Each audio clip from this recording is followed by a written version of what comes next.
I have a question for Asher. So I actually Okay. Googled him today, and I actually found out that he used to live in Crown Heights, which is my hood. No, no, no, no, no. It can't be. Not me. Was No, it, I was never it lived in you? Crown Heights. You never lived in Crown Heights? There's someone by the name of Asher that they wrote an article on. No, some Chabadniks once wrote an article about me on, I forget what's that famous Chabad website. But, This Crown Heights info. Maybe I read it wrong. so there's a video of me with an AK-47 Yeah, in that's the Virginia. article I read. It made it sound like you lived in Crown Heights. Yeah, no, I was the assistant rabbi of Young Israel of Richmond, Virginia. And one Shabbos, so we got some buffer from Williamsburg who came over. Motsash, we took a video of them passing around an AK-47 just because they'd never seen a gun before in their life. And I'm a avid gun collector. That video became viral. People who disliked me said that we were recording during Shabbat and passing a gun during Shabbat. You see how Hamish these guys were, long payas and beards. These guys wouldn't allow themselves to be filmed on Shabbat. It was clearly Motzei Shabbos. But anyways, Chabad ran with that article.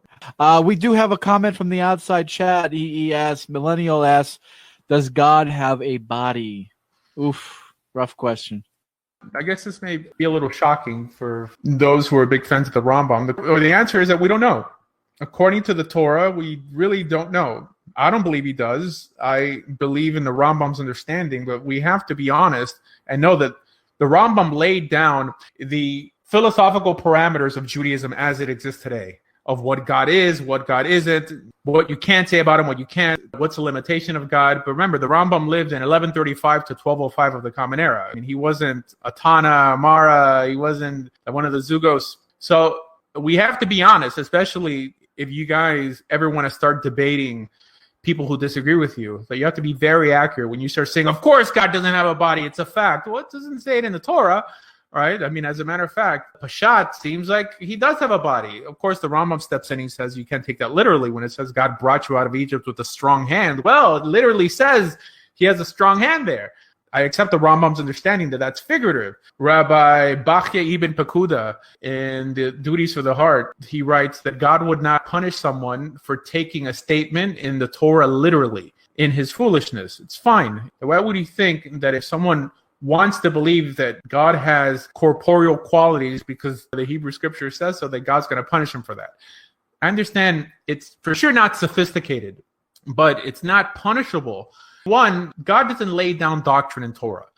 Outside of believing in him, believing that he created the world in the 6 days and that rested on the 7th, believing in Yetziat Mitzrayim, believing in Torah from Har Sinai. Apart from that, you're pretty much free to believe whatever you want, as long as it doesn't contradict what the Torah literally says. Now, there are statements that allude to him not having a shape or a body. It says when you were up on the mountain, you looked, you saw no shape, you saw no form. Okay, I don't know if that's prescriptive regarding what one must believe. I mean, there's no punishments in the Bible for not believing anything. Punishments are for not doing. To be honest, we don't know if God has a body or not. All right, we leave that up for up in the air. Caleb, one more chance. It seems like you're unmuted. Go ahead, my brother. Can you hear me now? Loud and clear. Yeah. You're on Faith on the Line with Rabbi Asher Meza. Thank you. Great. Thank you, guys. Hopefully everyone is doing well. So my question to the rabbi is, so I got into, I wouldn't say a heated discussion, but a debate with someone in my community about how one should poskim. And, you know, I guess it's a very well-known or accepted idea that you have to poskim, or that you have to go with the opinion of the majority. And I was telling him, like, no, actually, you don't have to poskim with the opinion of the majority. You know, what if the majority is wrong? And, you know, I gave several examples, but I wanted to get your take on it. Mm-hmm.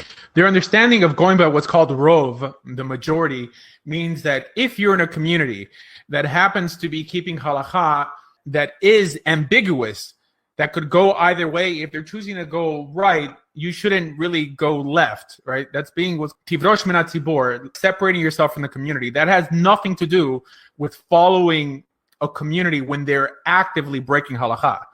As a matter of fact, the halakha is that if you're rav mufhak, the rabbi who taught you everything, if he's walking down the street and he has shatnez on, you have an obligation to, in front of everyone, tear it from him. Just rip his garment, which is disgraceful. But because Torah is being desecrated, that a teacher of Torah is dressing in an unbecoming manner, you have a duty to stand up for Torah. And this is something that many of the people who attack me do not understand. They think that we have to kowtow to the way rabbis do things nowadays, even though they're doing something wrong. Now, let's put this in perspective. God sent the prophets to Israel when they were doing something wrong. So clearly, might doesn't make right. Only because the vast majority of people are doing something wrong, that doesn't make it right. Because if that's the case, then idolatry would be allowed, and fornication would be allowed, and mistreating the orphan, the widow, the stranger, all this would be allowed because the majority does it. As a matter of fact, if you really want to go by the majority, the vast majority of Jews aren't even religious. I mean, I guess we should toss out religion as well. If the Kabbalists are as adamant to say that a secular Jew is as Jewish as a religious Jew, which I don't believe that, but if that's the case, then they represent the majority. So no, you don't follow the majority when they're doing the wrong thing. As a matter of fact, it's a pasuk in the Torah. It says in Exodus chapter 23, it says, don't follow the majority to the evil. Chazal even used this in the Talmud to say that we follow the majority to do good, which means that we follow the Sanhedrin, which is really what they mean by the majority in Scripture, the court, the elders, because they're the ones who speak for the people, that if they're telling you to do something wrong, of course you're not going to do it. But if they tell you to do something good, that's when you follow.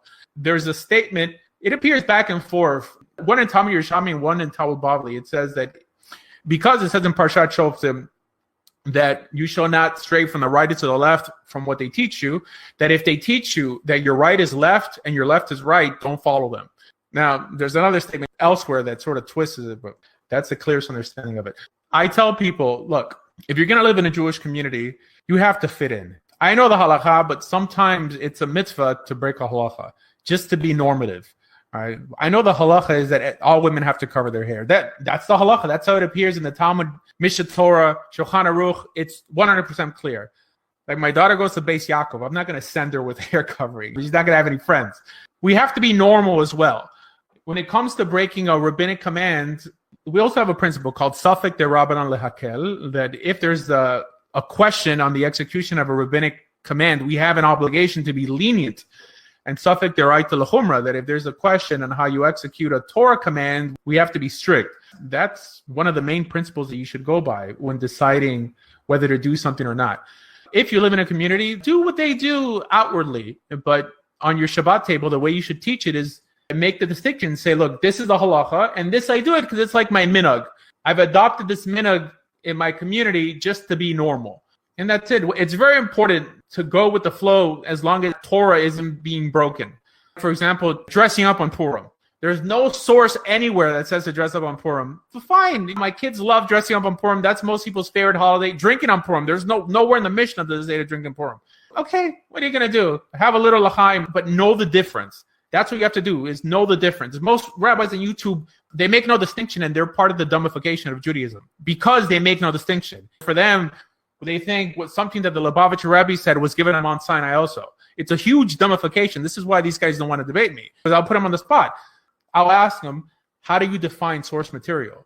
And what's your procedure in deciding what midrashim to accept and what midrashim not to accept? Trust me, I would chop them down. But I hope that answers your question. Thank you for that. That was very beautiful. That was very nice.